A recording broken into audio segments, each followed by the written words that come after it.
Good evening, ladies and gentlemen. Welcome to Solo ReacTalk. Tonight, I'm going to be reacting to Lotara Sarrin, Old Man Law by Old Man Reacts. If you want to check out my previous reactions to other Old Man Reacts videos, remember the playlist card will be at the top. Just click on it and be able to access them. Yes, I've been told by the person who suggested this video to me, Blue 1076, that Lotara Sarrin is a very dangerous woman. So this is going to be quite interesting, I think, I hope. And yeah, let's start. 3, 2, 1, go.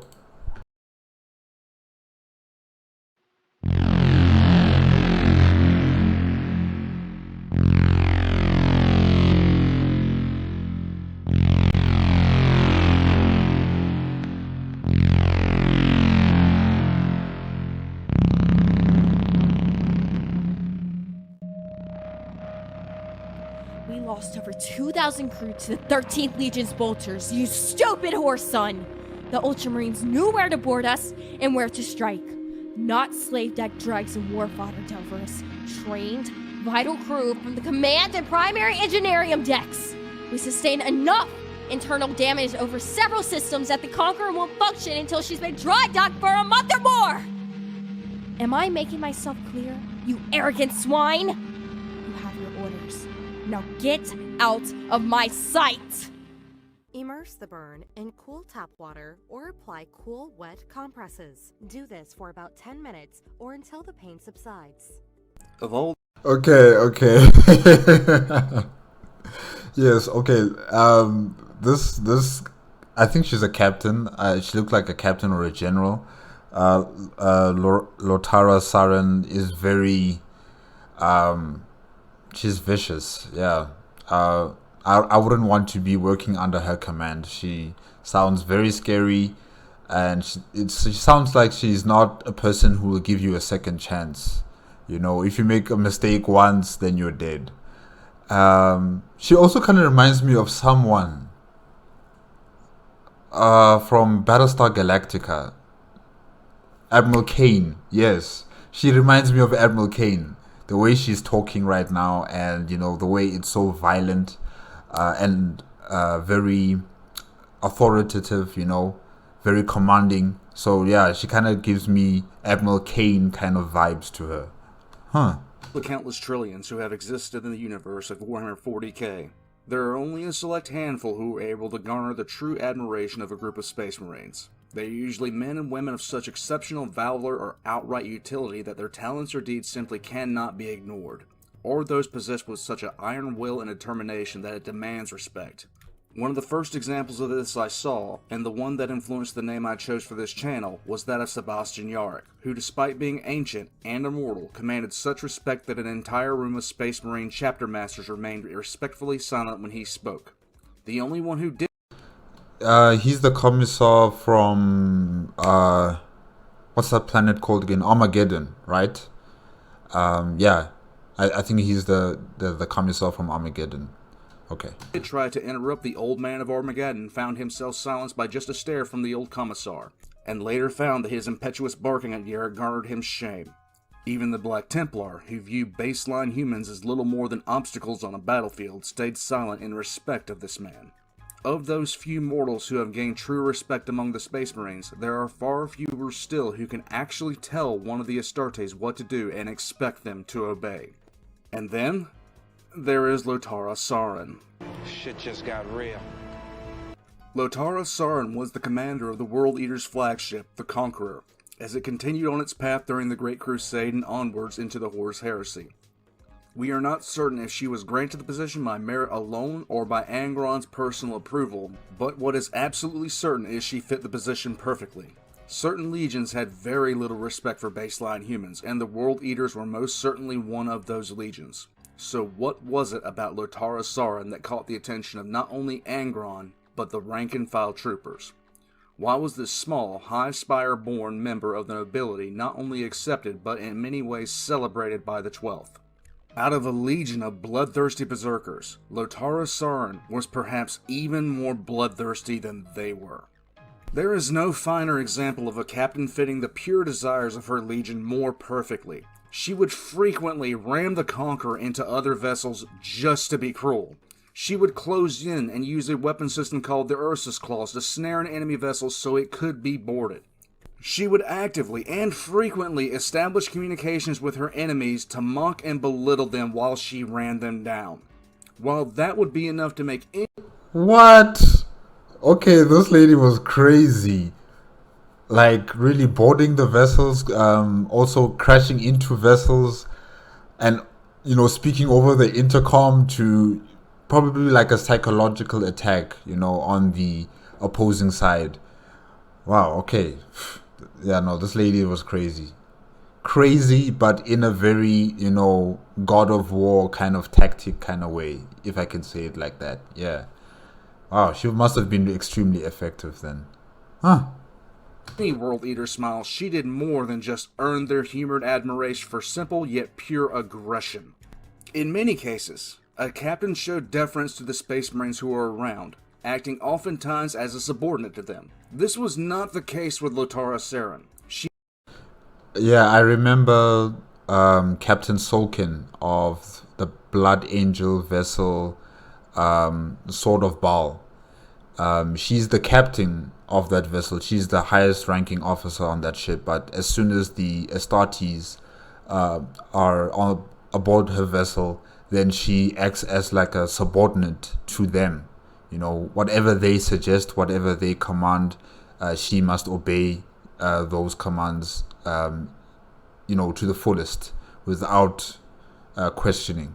So yeah, I can understand that when Old Man Reacts talks about that. But now I'm hearing that Lotara did not act the same way with her Astartes aboard her vessel. What is it? The Conqueror. Okay, lady. Let's see. Made it perfectly clear to every man, woman, and Astartes that the Conqueror was hers, and hers alone.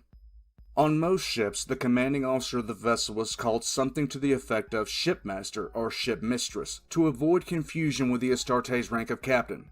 Not Lotara. Even Angron could not call it his ship without being corrected. Lotara Sarrin was placed as commander of the Conqueror at the age of 29, only a few weeks before her 30th birthday. One of the youngest of any who would gain command of a ship of an expedition fleet, and the youngest who would gain command of a flagship.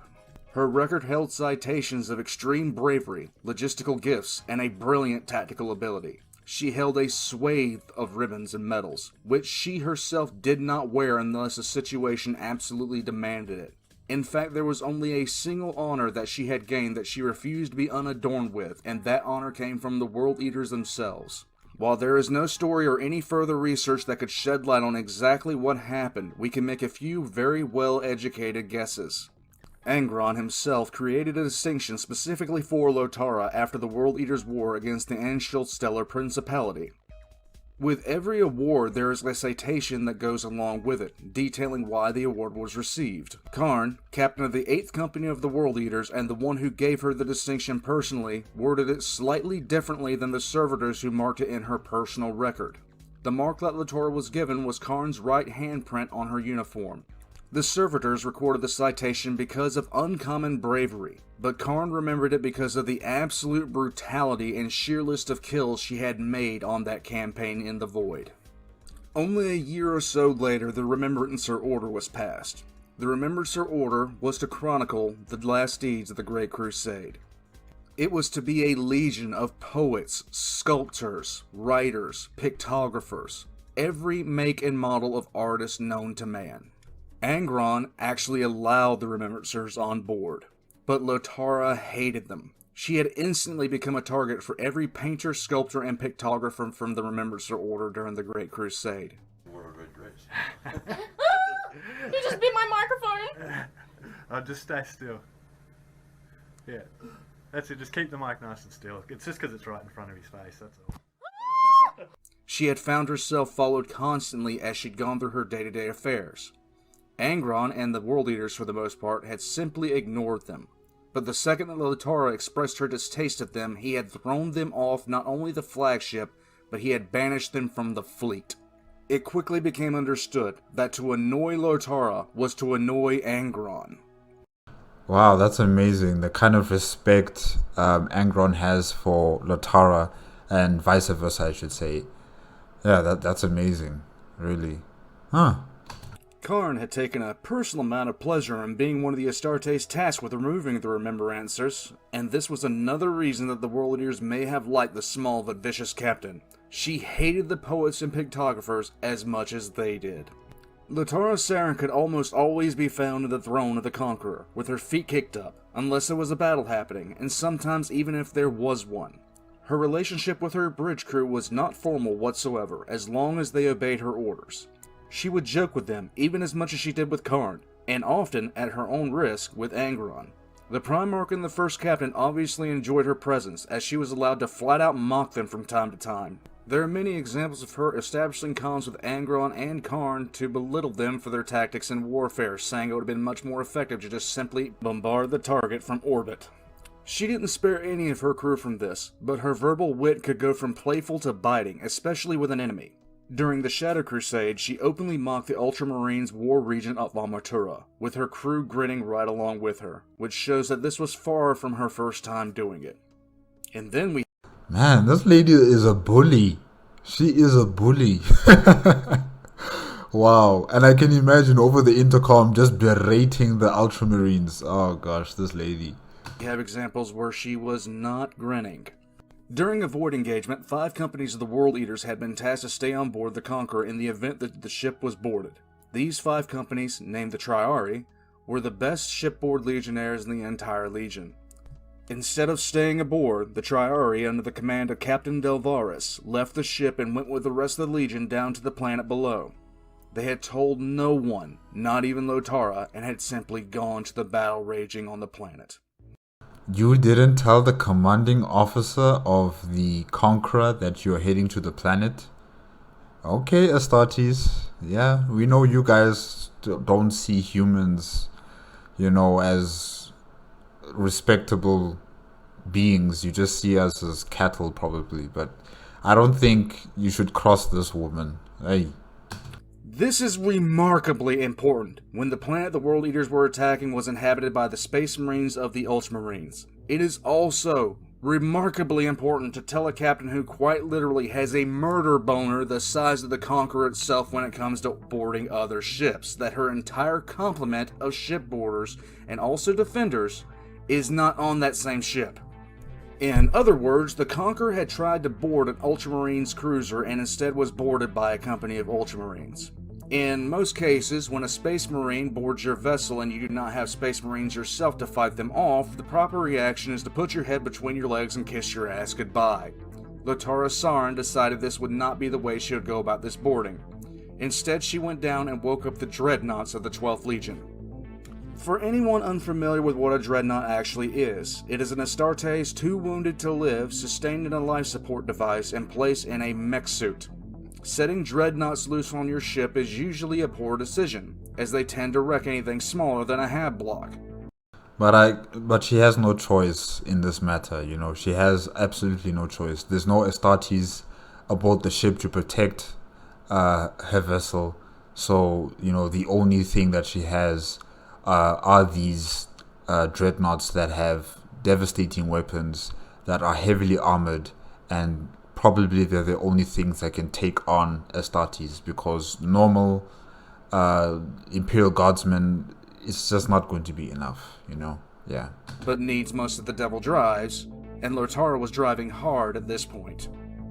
After the crisis was over, Lotara settled affairs by finishing up the Void War, and then waited for the elements of the ground campaign to return to the ship. As the captain of the Triari set foot on the Conqueror, Lotara decided to handle the lack of communication. Now, for those of you who still may be harboring unfamiliar ideas about the Space Marine, here are some options about how you deal with issues pertaining to the Astartes if you are immortal. Number 1, keep your mouth shut and move on. This is oftentimes the best option with the smallest window of things going completely wrong for you. Number 2, politely request the Astartes address the issue, say please and thank you, while staying at a respectful distance to avoid getting uppercut to the moon. Number 3. Gently bring up the matter to their superior, who may just grant you the attention you need to express yourself. If you hear laughter later, well, at least you tried. Or you could try number 4. The Lotara option.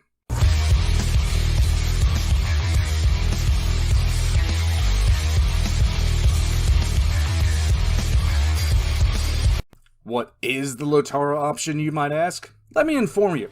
Lotara was decidedly miffed at the fact that multiple systems had been damaged and over 2,000 crew had died when the Ultramarines boarded the Conqueror. So when she saw Delvaris, she decided to inform him of her displeasure, in perhaps the most direct way I've ever seen inform a Space Marine of anything. She pulled her sidearm and shot him in the face. Shot him in the face. She shot a captain of the World Eaters who was under the influence of the Butcher's nails right in the fucking face. Definitely, this lady reminds me of Admiral Kane from Battlestar Galactica, because Admiral Kane did something similar to her first officer. She shot him in the face for disobeying direct orders, you know. So yeah, these two are so alike right now. To be perfectly clear, this is exactly how the Raven Guard found out that they and the Death Guard were not friends anymore. Now I can give all of my listeners right now perfect assurance that shooting at a Space Marine, even with a fucking Nerf gun, will cut your life expectancy drastically from a few decades to a few milliseconds. And indeed, Lotara Sarrin suddenly found herself facing down quite the number of bolt guns which subsequently fired. If not for the timely intervention of a librarian, Lotara Sarrin would have been blasted apart at the seams. Did she cower and realize she just shot a captain of the World Eaters in the face and therefore she had stepped over the line? Fuck no. She was speechless, but not because she had almost died. It's because somebody had the balls to shoot at her on her own damn ship. Am I in any way being unclear about how much of a badass this woman was? Delvaris got up, promptly drew his weapon, and is prepared to wipe her out of existence with a melee weapon bigger than she was. Did she run away? No. Did she tremble in fear like a rational person would at pissing off someone who would make Shaq look like a nerd side by side? No. As he was running up to her and multiple World Eaters jumped to her side, she spit on him. Now the Triari captain was understandably a bit miffed. A woman who didn't even come up to his chest plate had just shot him in the face and spat on him when he got mad about it. Lotara had quite literally taken his pride and stomped on it in a hangar deck full of his legion. And after taking his pride, she then showed what she was going to give him in return. Not a single fuck. At this point, legionaries started lining up against each other. Some pulled Delvaris, but the World Eaters' destroyers lined up entirely for Sarrin. As if Delvaris wasn't already almost fried to a crisp by the sheer amount of heat of what Lotara had done to him, Sergeant Skane of the destroyers added even more of a burn. When he asked if the captain was having a problem, Delvaris piped up and started talking. Skane cut him off and flatly told him he wasn't talking to him. He was talking to Captain Sarrin. What happened next is even more hilarious than before, and even gave Angron a chuckle when he heard of it. Even as Delvaris tried to salvage the shambling wreck of his dignity by talking down to Sarrin, she spat on him again. Once more, Delvaris tries to salvage what was no longer a shambling wreck of an ego, but a full-on bonfire. At that point, with the other legionaries laughing at him, Lotara Sarrin unloaded on him. Now I'm going to summarize the brutality of the verbal exterminatus she waged. She, number 1, informed him that to him, she was Captain Sarrin, not Lotara. Number 2, she told the 8.5-foot walking pile of muscles to go to his room and not come out until she said so. Number 3, told him flat out the damage his neglect had caused. Number 4, brought the sexual decency of his mother into question. And number 5, told him to get out of her sight. And at this point, Delvaris had been owned so pitilessly that even a World Eater captain decided it would be best to shut the fuck up and go away. Later on, after Delvaris... You know, I'm with her. I'm with her on this, you know, because this captain of the World Eaters did not follow due process, you know, informing the captain of the ship that I wish to disembark to head to the planet and fight against the enemy. He did not say anything. He just left without, you know, informing the leadership structure of the ship, without even requesting permission, maybe, you know. he just showed utter complete disrespect and contempt to the commanding officer of the vessel. So really, his arrogance is there for everyone to see, and maybe this is why the custodians see Astartes as failures, because these guys were meant to be the protectors of humanity, the servants of humanity, those who would follow rules and regulations, and those who would uphold, the structures of the Imperium of Man. But here they are, the World Eaters are not showing any of that. They're not respecting the chain of command. They are not making sure that they are in communication with the commanding officers of any vessel that they are aboard, especially aboard her vessel. So, the Conqueror, yes. So, really, this World Eater captain, he deserves what's coming to him, really. He deserves it. Well Delvarus done. is allowed out by Sarrin. The World Eaters themselves handle Delvarus in their own way for breaking an oath and abandoning his duty. This is the utter batshit insanity of Lotara Sarrin, and this is why I love her. The story of Lotara Sarrin doesn't end there. No. Later on, she faced down a fleet of 40 ships with 3 battleships, and with her at the helm of the Conqueror, they inflicted so many losses that the Ultramarines were ultimately defeated after they landed on the surface of the planet because they had lost too many ships in the void. And all the while this was going on, she was deliberately ramming derelict ships just for the fuck of it to kill more people, while she was harpooning other ships with the Ursus claws of the Conqueror. She was the definition of not fucking around. After this battle, and with the Conqueror in tatters, did she resign herself that her big beautiful baby Gloriana-class battleship needed repairs? No. She turned into a space pirate. She pulled into orbit of Heshimar, a planet who was joyfully cheering their arrival as they had sided with the War Master. Heshimar's nobles told them they would be able to give the Conqueror anything they needed. At that point, she decided that the planet might not actually be able to give them everything that they needed, but they sure had it. So to be blunt, she turned the World Eaters loose on a loyal world, and a week later the Conqueror left with plenty of food, water, iron, and other supplies, as well as a large slave population. Did she weep for what she had done to a loyal population? No, but water was definitely involved. She took a hot bath. So relaxing. At this point, we really need to rename the Conqueror to Lotara Sarrin's big ol' fucking boat, because she proceeded to do this multiple times before she arrived at Terra for the last real battle of the Horus Heresy. While on the way there, the Conqueror had been the host of Angron, who was a demon prince by this time. The Conqueror quickly began to show signs that was being affected by his presence. Considering that Angron was a demon prince of Khorne and his legion was the World Eaters, this had a very pronounced trickle-down effect. In other words, the ship's water supply would randomly turn to blood, and the World Eaters would randomly lose their control and start attacking anyone around them. Being a human on the Conqueror was highly unadvisable at this point. If nameless things from the warp were not grabbing you from the dark and dragging you away, the World Eaters assigned to guard you from said nameless things would decide your head would make a good armrest for a chair.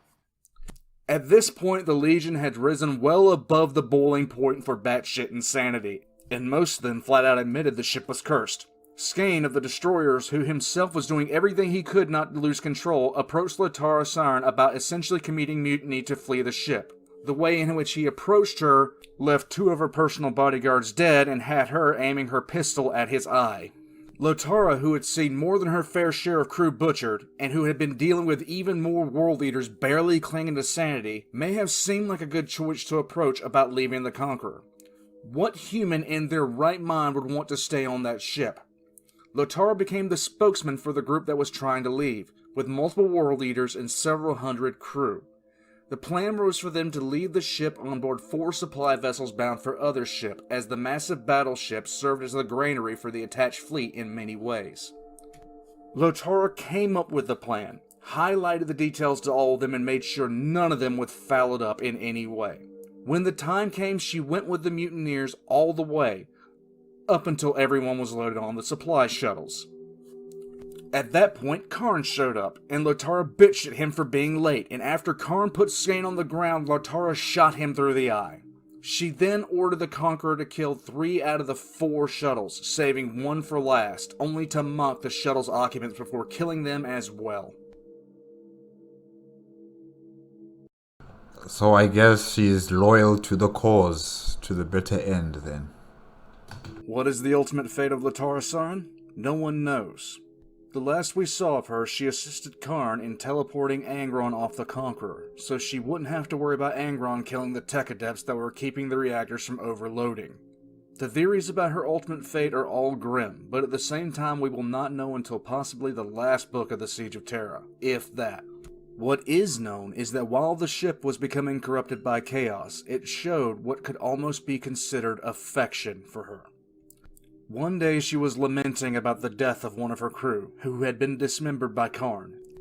Later that night, as she slept, the ship itself deposited the body of that crew member, intact, into her bed. She felt like, in the ship's own strange, insane way, it was trying to please her. What is known is that in the 42nd millennium there is a new captain for the Conqueror, but I do not believe that Lotara ever actually left the ship. Khorne, the Blood God, might have looked on the awe-inspiring power of the Conqueror and favored the bloodthirsty and savage captain who commanded it, and made them one. But that's just a theory. Let me know what you think down below. In any event, I'll see you guys next time.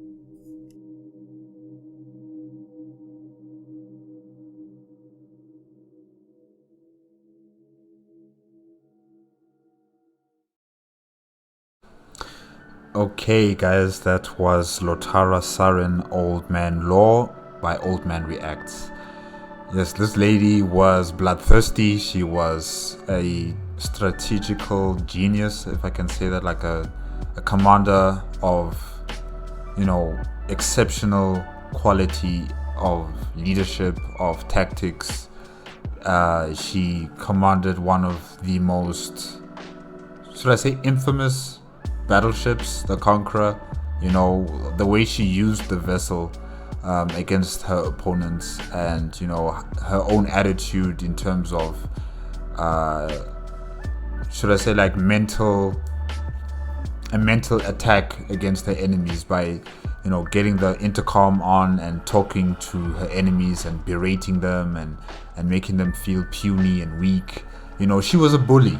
She knew how to get into her enemy's mind and use that against them. And she garnered the respect of the World Eaters.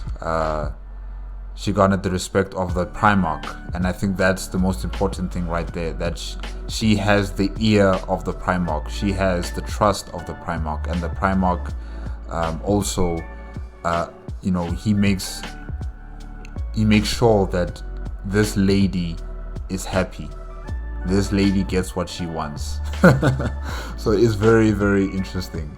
And how she also shows no fear to Astartes. She does not see them as monsters that should be feared or respected. She sees them as part of her crew. And if her crew disobeys her, she will take out her pistol and shoot you in the face. Which she has done, and this lady, I don't know where she is. Maybe Old Man Reacts is correct in saying that, maybe Khorne fused her soul into the ship, the Conqueror, and she's living forever in the ship like that, maybe.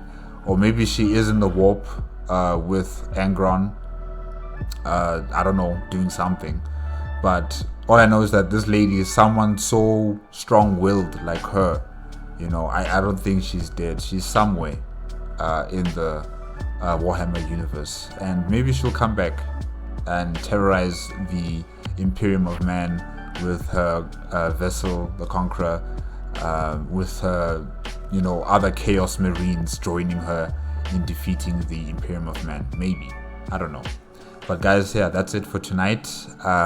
If you liked the video, remember to give me a like, comment, and subscribe to my channel. Click on the notification bell if you want to be up to date with my latest videos, and I will see you next time. Okay? Bye-bye.